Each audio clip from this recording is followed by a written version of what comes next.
अपघातात मृत्यू झाल्याची माहिती समोर आली।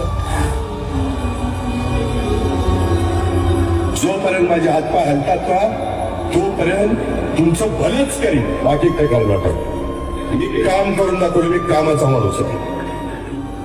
मी सत्तेसाठी उभा राहिलो नाही, मी उभा राहिलो कारण महाराष्ट्र थांबू नये। शेतकऱ्याच्या जमिनीतलं पाणी, कामगाराच्या हातातलं काम, तरुणांच्या डोळ्यातलं स्वप्न, हेच माझं राजकारण होतं।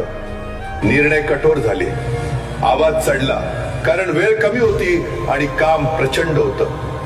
मी कधीच सोपा मार्ग निवडला नाही, कारण सोपे निर्णय महाराष्ट्राला पुढे नेत नाहीत। लोकांनी माझ्यावर राग धरला असेल, पण मी कधीही महाराष्ट्रावर राग धरला नाही। हा महाराष्ट्र माझं कुटुंब आहे आणि कुटुंबासाठी माणूस शेवटपर्यंत उभा राहतो। आज जर माझा श्वास इथे थांबत असेल तर मला एकच समाधान आहे, मी महाराष्ट्रासाठी जगलो।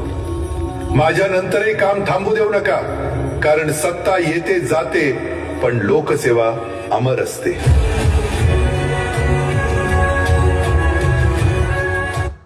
खरं तर हा काळीज चिरणारा व्हिडिओ आहे।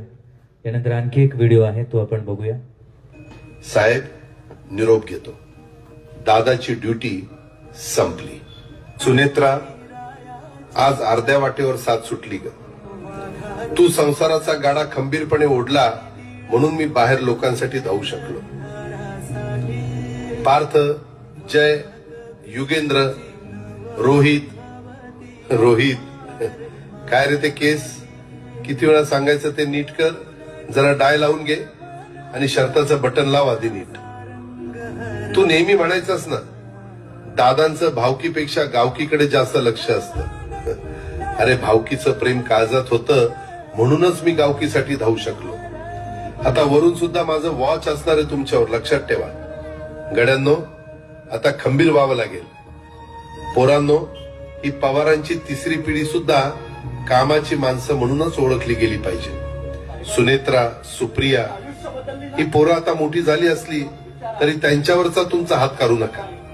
त्यांना पवारांचा संस्कार आणि कामाचा ध्यास दोन्ही द्या।